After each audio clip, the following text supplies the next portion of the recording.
कभी आपने भगवान कृष्ण और प्रभु श्री राम के साथ इस शब्द का उपयोग न सुना होगा और न कभी ये सुना होगा कि भगवान ने लीला बस की थी और करके चले गए। हाँ, कभी कभी व्यवहार में जब हम भी कथा सुनाते तो सुनाने में आ जाता है कि भगवान ने ऐसी लीला की, पर ऐसी लीला हो रही है क्योंकि भगवान ना आते ना भगवान जाते। अच्छा चलो एक बात बताओ, आप ही बताइए, सूर्य आता है या जाता है? बोलिए जी। जब तक लोगों को मालूम नहीं था, आज से कुछ हजार वर्षों पहले जब तक विज्ञान ने खोज नहीं करी थी, तब सबके मन में क्या रहता था कि बोले सूरज आता है, उगता है और शाम होते होते भैया सूर्य अपने घर को चला जाता, अस्त हो जाता। एक बहुत पुरानी कहानी भी है, एक बूढ़ी माता, उसके घर में वो एक मुर्गा रखती थी। तो सुबह सुबह 5 बजे मुर्गा का वो बोलने का समय होता था और पूरे गांव में अकेले उसी के पास मुर्गा था। तो जैसे सुबह वो बोलता, वही उसका बोलने का समय होता, वही सूर्य के उगने का समय होता। तो उसको बड़ा हृदय में घमंड आ गया कि भैया पूरे गांव में हमारे पास मुर्गा है, ये बोले ना तो दिन हो ही ना, सूर्य उदय ही ना हो। इसी घमंड में रहती थी। एक दिन बोली मैं जा रही हूं यहां से, इस गांव को छोड़ करके।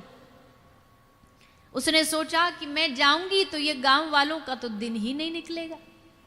ये सोच करके वो उस मुर्गा को लेके अपने किसी दूसरे गांव में चली गई। लेकिन क्या ऐसा हुआ कि अगर उसके वहां से जाने के बाद क्या यहां सुबह नहीं हुई? वहां उसने जाके उस गांव में अपने मुर्गे को रखा, वहां जाकर के जैसे वो सुबह बोला तो वहां सुबह हुई। उसने सोचा पिछले वाले तो मर ही गए होंगे, वहां तो उजाला हुआ ही नहीं होगा। पर भैया बाद में जब उससे पता लगा, पूछने गांव में हालचाल आई, बोले रोज जैसे उगता वैसे ही उग रहा।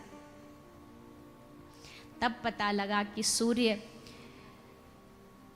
न आता है न जाता है, सूर्य एक स्थान पर बस स्थिर है। पृथ्वी घूम रही है गोल गोल उसके चारों ओर, और उसके कारण से सूर्योदय सूर्यास्त हो जाता है। वैसे प्रभु आए और चले गए, ये कहानी कुछ जचती नहीं है, जमती नहीं है। कहानी तब जमती है जब भगवान यहाँ थे, भगवान यहाँ हैं और भगवान सदा सर्वदा यहीं विराजमान होके लीला करेंगे। धरती जब तक है भगवान की लीला कभी खत्म नहीं होने वाली। वृंदावन की लीलाएं कभी खत्म नहीं होने वाली। आप क्या सोचते हैं कि श्रीधाम वृंदावन में क्या ठाकुर जी के आगमन पर ही लीला हुई थी? क्या वर्तमान में भगवान लीला नहीं करते? मां वर्तमान में भी रोज भगे डोलते हैं, कभी इसके घर कभी उसके घर। आज इसका माखन पा लिया, आज इस साधु को दर्शन दे आए, आज गोप बन के यहाँ चले गए, गोपी बन के श्री किशोरी जी कई बाबा को दर्शन दे आई। अर्थात ठाकुर जी की नित्य लीला आज भी विशेष रूप में ब्रज भूमि में चल रही है। यानी प्रभु सत्य हैं, शाश्वत हैं, सदा सर्वदा उनकी लीला चल रही थी, चल रही है और हमेशा चलती रहे। हाँ, कभी कभी लीला को प्रकट करते हैं, होती तो सदा है, पर कभी कभी ठाकुर जी उन लीलाओं को प्रकट करते हैं और अधिक समय अप्रगट रखते हैं। जहां तक प्रभु के अवतार की बात है तो भगवान किन के लिए अवतार लेते? बोले ठाकुर जी हम जीवों के लिए अवतार लेते हैं। यद्यपि हम सब जीव भगवान के ही अंश से प्रकट हुए हैं, हम सब भगवान के अंश ही हैं। भगवान ईश्वर और जीव अलग नहीं है, दोनों में कोई विलगता नहीं है। अच्छा, एक आदमी की सोने की अंगूठी खोई तो एक संत के पास गया। उसने पूछा कि आपको तो पता होगा कि हमारी सोने की जो अंगूठी है उसके बारे में आपको तो ज्ञान होगा कि वो कहाँ है, आपको तो ब्रह्म ज्ञान है। तो महात्मा जी बोले हाँ हमें पता है सोने की अंगूठी कहाँ है। बोले महाराज जी बता दो, हम पे बड़ी कृपा होगी। बोले पक्का बता दूं? बोले हाँ पक्का बता दो। बोले बताओ महाराज जी हमारी सोने की अंगूठी कहाँ है। महाराज जी हंस के बोले सोने में है। सोने की अंगूठी कहाँ है? सोने में है, क्योंकि यही ब्रह्म ज्ञान है। तेरा जो तू ज्ञान जानना चाह रहा है कि दुकान में है, मकान में, वो तो झूठा ज्ञान है। परम ज्ञान क्या, परम सत्य क्या है कि वो जहां भी है अंगूठी पर है, सोने में। इस बात से कोई नकार नहीं सकता।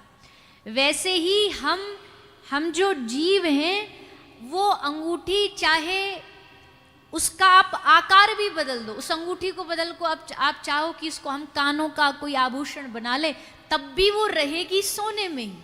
आभूषण की आकृति बदल सकती है पर उसकी वास्तविकता ये नहीं बदलेगी कि वो स्वर्ण है, वो सोना है। ऐसे ही हमारी आकृतियां बदल सकती हैं पर ये सत्य नहीं बदल सकता कि हम चाहे जो भी बने, जैसे भी बने, जिस नाम रूप के बने, पर जैसे अंगूठी सोने में है वैसे ये जीव भी परमात्मा में ही मिला हुआ है, अलग नहीं है उनसे।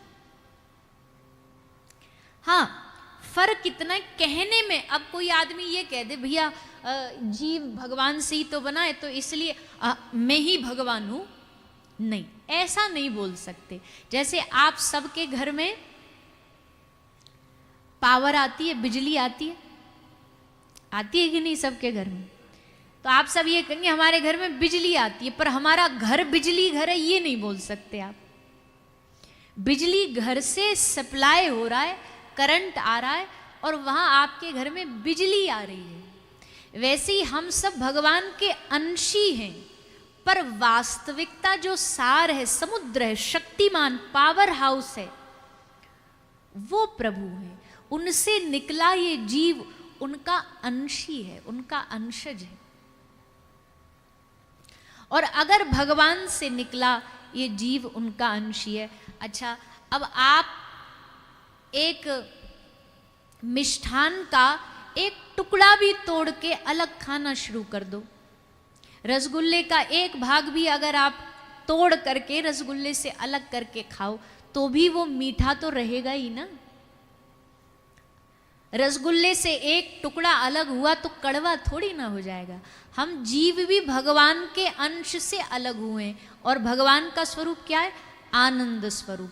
तो जब आनंद स्वरूप जीव भगवान से विलग हुआ तो भी इसका स्वरूप भगवान ने आनंद ही बताया है। भगवान ने मानव का जो स्वभाव, जो स्वरूप है वो आनंद ही बताया। तो बोले फिर जीवन में दुख क्यों आते हैं? बोले दुख तो हमारी अपनी बुद्धि से आते हैं, दुख तो हम जानबूझ करके खींच करके ले करके आते। जो वास्तविकता में कुछ प्रारब्ध के दुख हैं वो तो समझ आते हैं, पर दुनिया में 80% 90% दुख तो आदमी अपने मन से बनाता। मन से इसलिए बनाता क्योंकि वही स्थिति एक समझदार व्यक्ति के जीवन में आए तो वो स्थिति को भगवान की कृपा सोच करके मुस्कुराएगा, और वही स्थिति किसी साधारण व्यक्ति के जीवन में आए तो उसको दुख दुख लेकर के दिन भर परेशान रहेगा। इसका अर्थ है कि स्थिति से सुख दुख नहीं है, व्यक्ति के विचारधारा से, उसके स्वभाव से सुख दुख है। ऐसे संसार में बहुत सारे लोग हैं जिनको भगवान ने इतना सुख दिया है, इतना बढ़िया जीवन दिया है, लेकिन उनका स्वभाव बन गया है वो बस बैठे बैठे कहीं ना कहीं से खींच करके अपनी ओर दुख लेकर के आते हैं, अपने स्वभाव से दुख खींच करके लेकर के आते हैं।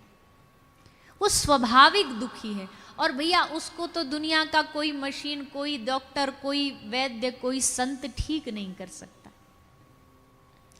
इसलिए हमें चुनाव करना होगा, हमें स्वयं समझना होगा कि अगर हम आनंद स्वरूप भगवान के अंशी हैं तो भगवान ने हमें भी आनंद में रहने के लिए ही बनाया है, आनंद में जीने के लिए ही बनाया है।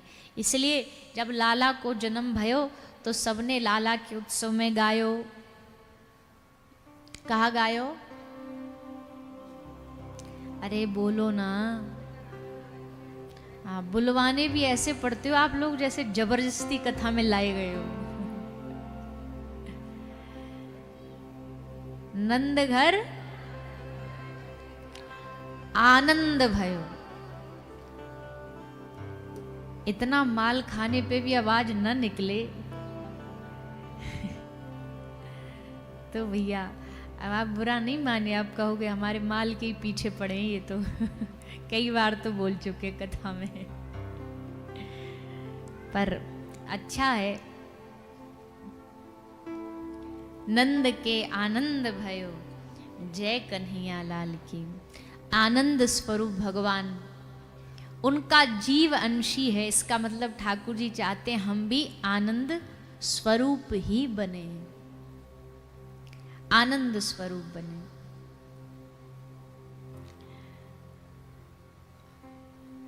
बुरी स्थिति में भी अच्छा कैसे निकाल सकते हैं, वो एक कथा सुनाते, कई बार हमने उदाहरण दिया है। दो विप्र थे, दो पंडित थे, आचार्य थे, तो दोनों किसी यजमान के घर भोजन पाने उनको न्योता दिया गया। तो दोनों पंडित जी गए, भोजन प्रसादी पा के लौट के आए, तो दोनों के एक्सप्रेशन में बड़ा फर्क, एक बड़ा खुश हंसता प्रसन्न और एक थोड़ा बड़ा परेशान सा, दुखी दुखी सा। तो सामने वाले दर्शक ने उन दोनों को रोक करके बोला, पंडित जी आप तो एक ही घर में भोजन करने गए थे ना? बोले हाँ एक ही घर में गए थे। बोले आप दुखी लग रहे हो, आप बड़े खुश लग रहे हो, क्यों, क्या हो गया? कुछ आपके दोनों के सम्मान में कुछ अंतर कर दिया क्या यजमान जी ने? बोले नहीं, एक जैसा सम्मान किया। इनको भी माला पहनाई, हमको भी माला पहनाई, इनको पटका पहनाया, हमें पटका पहना, इनको भी चंदन लगाया, हमको भी चंदन लगाया। अच्छा अच्छा अच्छा, हो सकता है चलो सम्मान में कुछ अंतर नहीं किया तो खाने पिलाने में कुछ अंतर कर दिया होगा। इनकी थाली में डबल कुछ मीठा मिष्ठान रसगुल्ला धर दिया होगा, आपके में कम रख दिया होगा। बोला ना, बराबर खिलाया दोनों को।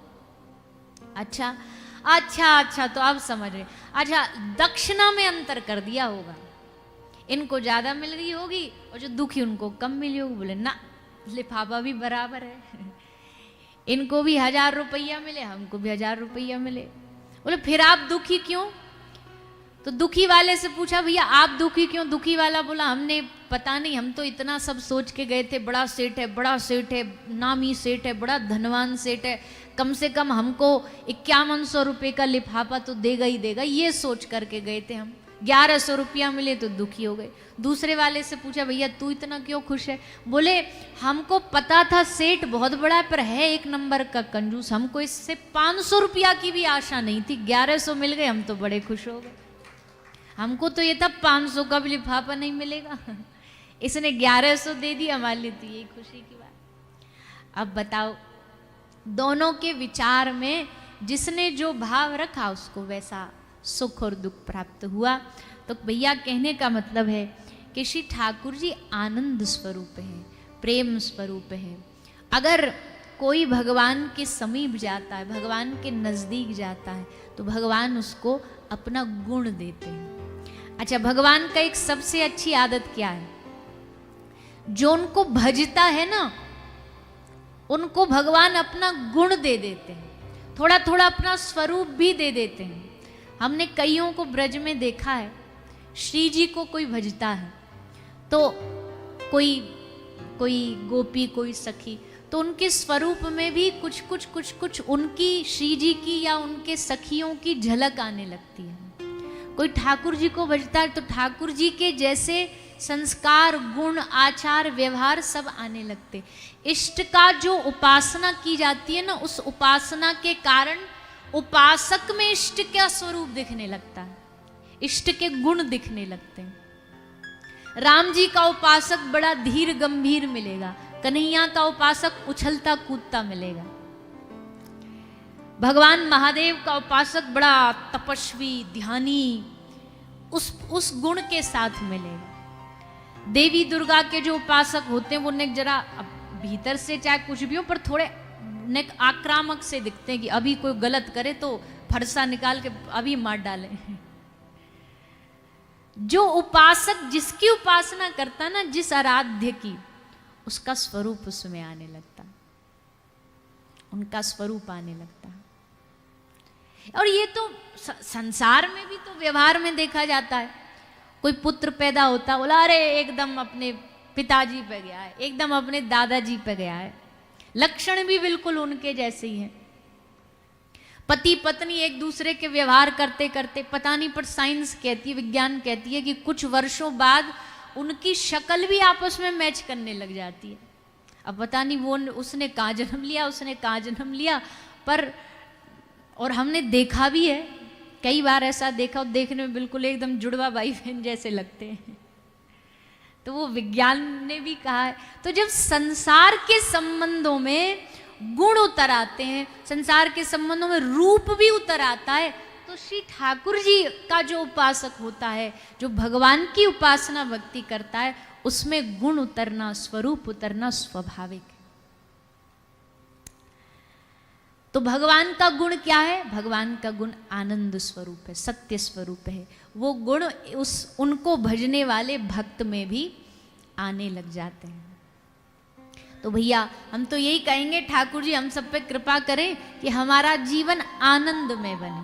कभी भी संतों से जाके हम कहते ये ना मांगो प्रभु सुखी हो जाएं, नहीं नहीं नहीं, प्रभु आशीर्वाद दो कि हमारे जीवन का आनंद बना रहे, आनंदित रहें, हम आनंद में डूबे रहें। तो ऐसे नंद के आनंद भयो, जय कन्हैया लाल की। ब्रज में लाल जी सुंदर स्वरूप धारण करके प्रकट भये। पहले मथुरा की कथा सुनाई गई, देवकी मैया वसुदेव जी की कथा सुनाई गई। मैया के घर लाली भई, पुत्री हुई योग माया, पर योग माया को लाकर के लाला को मथुरा से गोकुल छोड़ करके कंस के हाथ में योग माया को दिया। कंस ने दोनों पांव पकड़ के जैसे सब बच्चों को मारा, वैसे योग माया को भी मारने का प्रयास किया, पर योग माया हाथ से छूट गई। कहा मूर्ख, पहली बात तो तू एक कन्या पर हाथ उठाता है, एक स्त्री पर हाथ उठाता है। या शास्त्रों ने, वेदों ने, शास्त्रों ने 7 मर्यादाएं बताई हैं, और उन 7 मर्यादाओं में है तो 7 अलग अलग, पर उसमें से एक मर्यादा है, कभी स्त्री पर हाथ नहीं उठाना चाहिए। कभी कोई भी महिला हो, कोई भी कन्या हो, उस पर हाथ नहीं उठाना चाहिए। और केवल हम मारने की बात नहीं कर रहे, कई हिंसा केवल मारने की नहीं होती है, हिंसा कई बार शब्दों की भी होती है, हिंसा कई बार वाणी की भी होती है। उस सब से बचना चाहिए। हमारे शास्त्रों का कहना है, उपनिषदों का कहना है, ये भारत सनातन देश यत्र नार्यस्तु पूज्यन्ते रमन्ते तत्र देवता। जहाँ जहाँ नारियों का, कन्याओं का सम्मान होता, देवता वहाँ निवास करते हैं, वहाँ शुभ तत्व निवास करता है। इसलिए, और किसी भी घर में कन्या का पैदा होना, पुत्री का पैदा होना, ये उस घर का सौभाग्य है, ये उस घर का शुभ है। पर पता नहीं, वैसे तो हम सब लोग अपने आप को बड़ा सनातन धर्मी मानते हैं, खूब भगवान के आराधक मानते हैं, लेकिन ये बात हमारे अभी भी भारतीयों के मन में नहीं भरती कि चलो हमारे घर में पुत्रियां हैं तो सब शुभ है, सब बढ़िया। मतलब सबकी नहीं कह रहे हम, पर बहुत अधिकतर ऐसा समाज के कुछ लोग हैं कि जिनको जब तक छोरा ना हो जाए घर में, तब तक भैया वंश नहीं आगे बढ़ेगा, तब तक हमारा तो अरे हो जाए तो बढ़िया। पर अगर ठाकुर जी ने कोई हमें पुत्री से नवाजा है, कोई बेटी कन्याओं से नवाजा है, तो उसका भी खूब आदर करो, खूब आनंदित रहो, खूब खुश रहो उस बात में। इसमें कोई भी संकोच, इसमें कोई भी मन में चिंता का कोई विषय नहीं है, कोई विषय नहीं।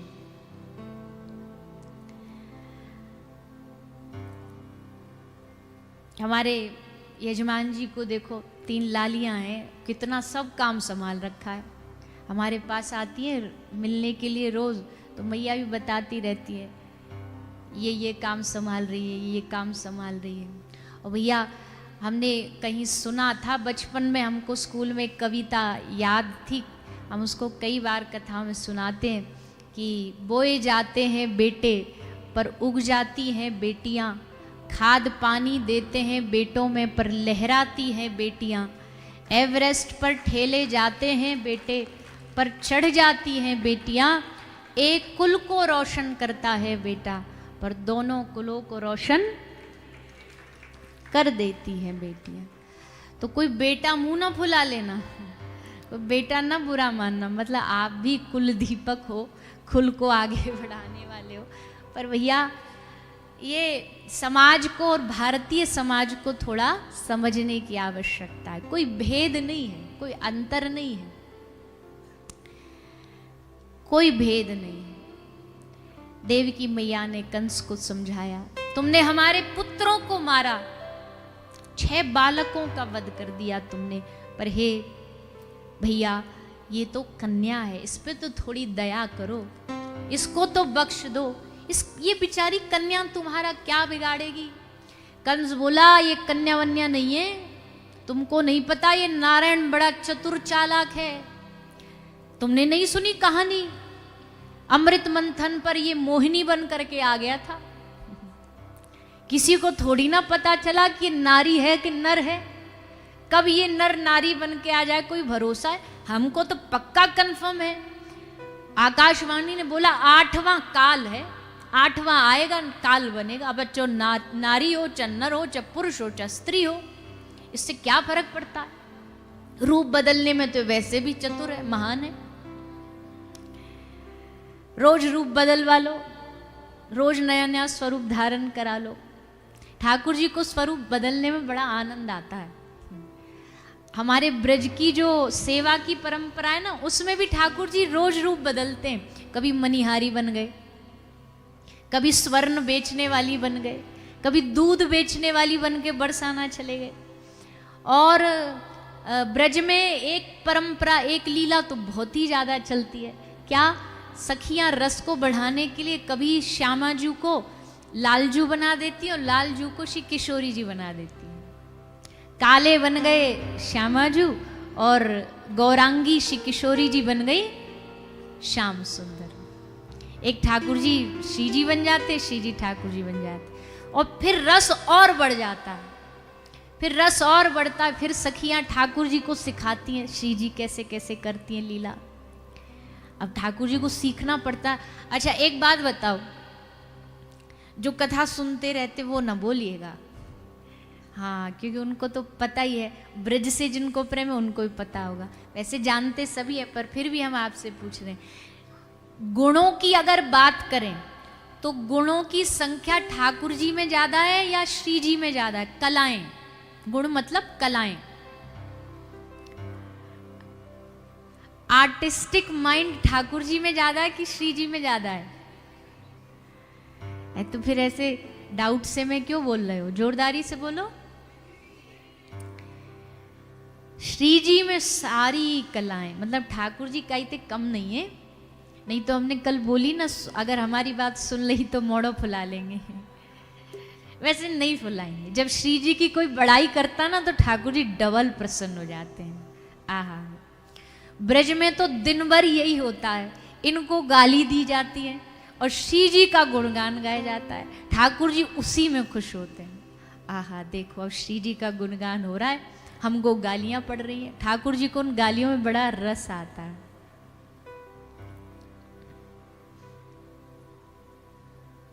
एक लाइन सुनाते हैं आपको, बहुत सुंदर, सुनो।